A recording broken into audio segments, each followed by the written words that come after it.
It's Friday, June 20th, and welcome to the Daily Blueprint. I'm Hannah Moldavan, Deputy Communications Director for the Democrats, and your host today. Every morning, the Daily Blueprint will cut through the noise and give you the real story.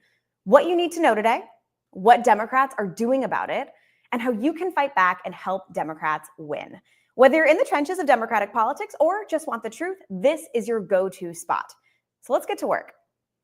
First, in what you need to know today, a new policy from the Department of Homeland Security now requires members of Congress and their staff to provide notice at least 72 hours in advance of visiting an ICE facility and allows ICE to deny requests.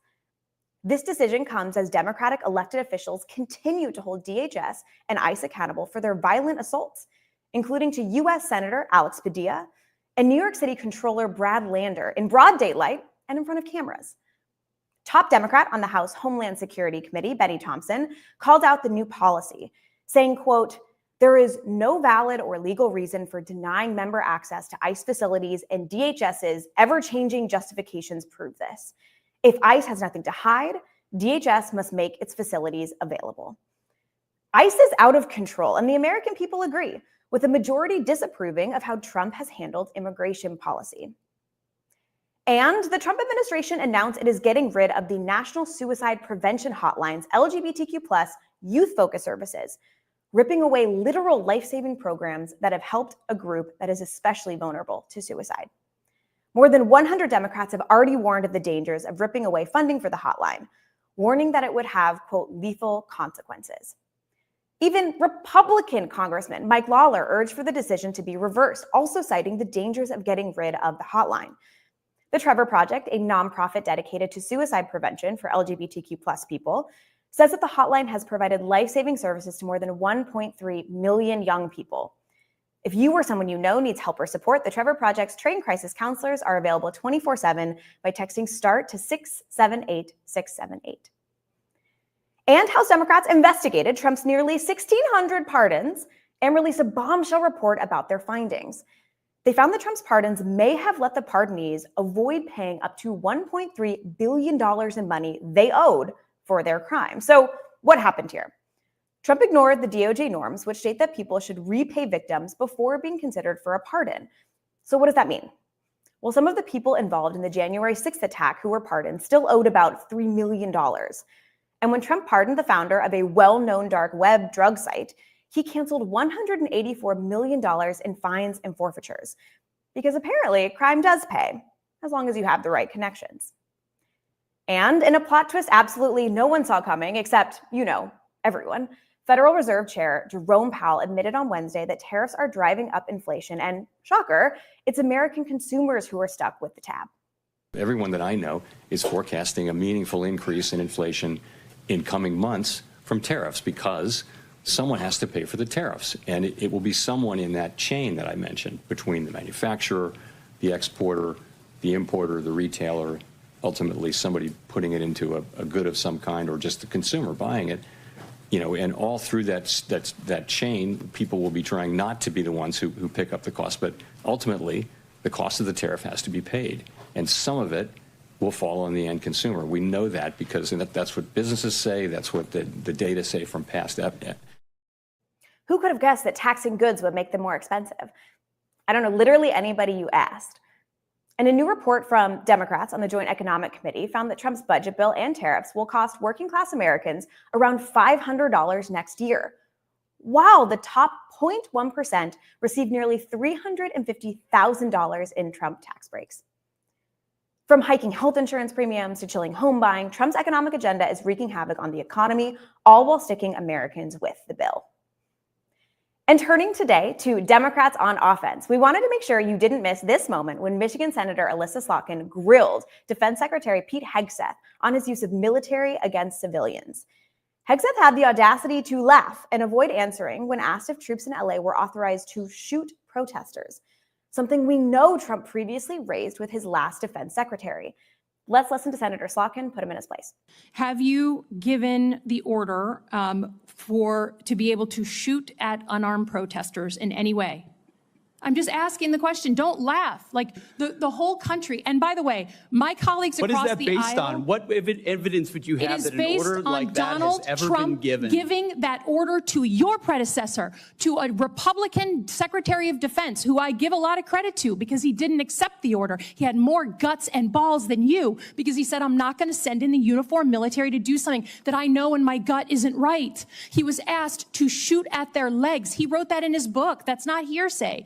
So your poo-pooing of this, it just shows you don't understand who we are as a country, who we are. And all of my colleagues across the aisle, especially the ones that served, should want an apolitical military and not want citizens to be scared of their own military. I love the military. I served alongside my whole life, so I'm worried about you tainting it. As a reminder, Senator Slotkin is a former CIA analyst who served 3 tours in Iraq alongside the U.S. military and worked under both President Bush and President Obama. And this week, House Democrats went on the attack, filing an amicus brief in the U.S. Court of Appeals to stop Trump's unlawful cuts to NIH grants. The move directly challenges Trump's effort to gut funding for life-saving medical research, cuts that would impact over 300,000 scientists and researchers working to cure diseases and save lives. Democrats are making it clear that they're not letting Trump play politics with public health. Here's what Representative Jamie Raskin had to say. Now, why would anyone want to cut that off? Nobody can figure it out. Is it coming from RFK Jr. because they want to try to slam the door on vaccines? Why are they saying we can't engage in communication with the public about diseases and flu when we've got the avian flu, the bird flu, which is now rampant? The brief, led by 152 House Democrats, is the latest move by Democrats to beat back Trump's unconstitutional and reckless agenda on the legal battlefield. And on Tuesday, Democrats in Virginia selected their candidate for lieutenant governor, Senator Gazala Hashmi. Now, in Virginia, lieutenant governors are elected separately from the governor's race, making it unique among battleground lieutenant governor races. So I'm so excited to talk more about her win. We're welcoming Senator Gazala Hashmi to the Daily Blueprint. Senator, congratulations on your win. Well, thank you so much, Hannah. Delighted to join you today.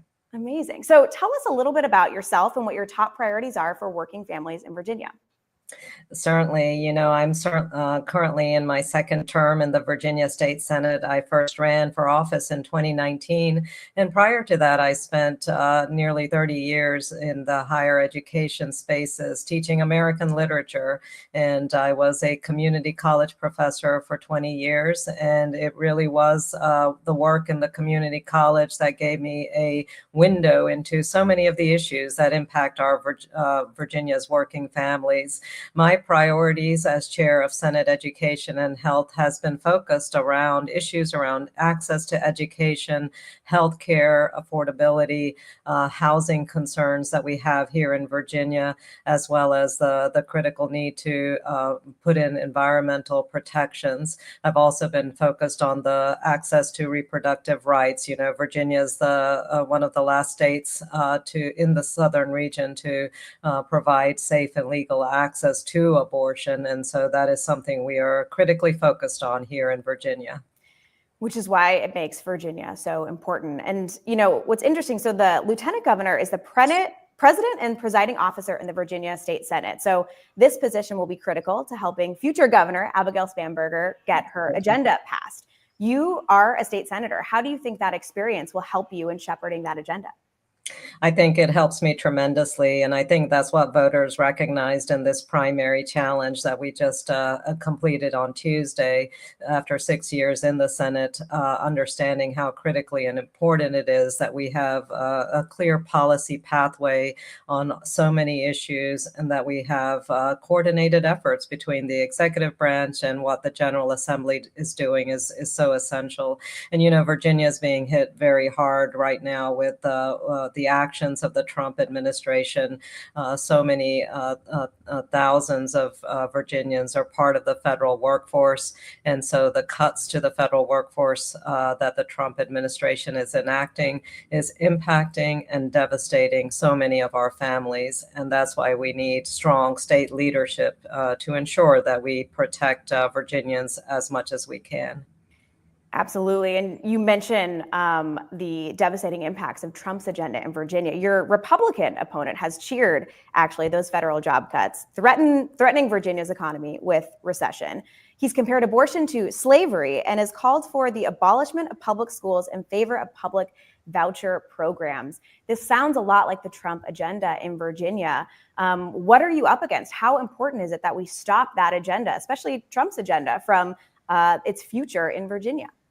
Not only my opponent in this upcoming election, but our current governor, lieutenant governor, and our attorney general have rubber stamped Trump's policies, and these are having consequences on Virginians. So rather than standing up and speaking up about the harm that Medicaid cuts are going to do to so many Virginians, over 600,000 Virginians who depend on Medicaid expansion, rather than protecting public education, we have current governor's administration, as well as the slate of individuals who are running for next year, all rubber stamping the MAGA extremism that we see coming out of Washington. And we need leadership that's going to stand up, fight for education, fight for our healthcare system, and ensure that we have a strong economic opportunities for Virginia's families. This is why this November is so essential, not just here in Virginia, but really all across the country, since we are the major election year in the nation right now. Absolutely. As you mentioned, Virginia and New Jersey are two states that have statewide elections this year. There's local elections all across the country. But how can Democrats watching this support you and your campaign? Well, we would really love to have Democrats from all across the country join us here in Virginia, as they have done historically in so many past election cycles. We need people who are ready to come out and canvass, phone bank, share the message of why this election is so important, not just for Virginia, but for the entire country, and being a part of sending a loud message back to Washington, back to the dysfunctionality of the Trump agenda is going to be so important for us. And that's what November 2025 is representing for everyone in this country. Couldn't have said it better myself. Senator, thank you so much for coming on the Daily Blueprint. We will be supporting you in your race in Virginia. Thank you so much, Hannah. Thanks. And lastly, Democrats are getting our message out. This week, members of the DNC's People's Cabinet sat down for an episode of the Rural Impact podcast. The DNC's People's Cabinet is a deep bench of qualified policy experts, national, local leaders who work with us to cut through the lies coming from the Trump administration. So this week, they spoke about real-world impacts of the Trump administration's policies on rural America, including cuts to Medicaid and SNAP, which we've talked about, the erosion of public education, and the economic struggles of our farmers. You can stream the episode anywhere you listen to podcasts. And in what you can do today, now that Trump's billionaire first budget has passed the House, Senate Republicans are continuing discussions this week and next to lay the groundwork for devastating cuts to healthcare and food assistance. Republicans have made it clear they don't care if their own constituents live or die, as long as the rich get richer. So if your state has a Republican senator, give them a call and ask them to vote no. Text CALL to 43367 to get their phone number and a script. And thank you for joining us this Friday for the Daily Blueprint. We'll be right here with you every day, 10 a.m. Eastern, on the DNC's YouTube page, every day during the week until Monday.